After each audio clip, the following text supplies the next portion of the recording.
I'm just wondering why no one in the panel mentioned this Article 24 of GATT. Could you please give us your views?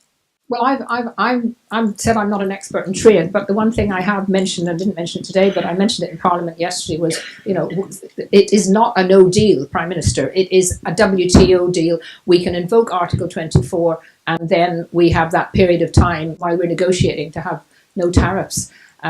So I think you're right.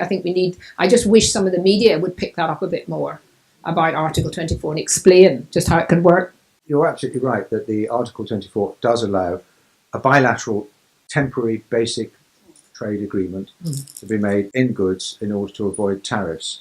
And I mean, it is one of the most bizarre things about this whole negotiation is that the EU would actually contemplate imposing tariffs on trade between the UK and the EU. I'm bound to say, if they did that, I mean, we have the Article 24 only works if the EU agrees.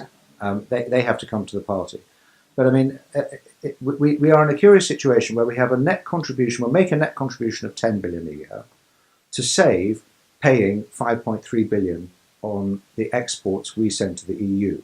But if we had to pay that 5.3 billion because we'd left the EU, we'd save the 10 billion on the net contribution, and we would collect 13 billion on the tariffs on the goods that they send to us. We'd be cashing in, not crashing out.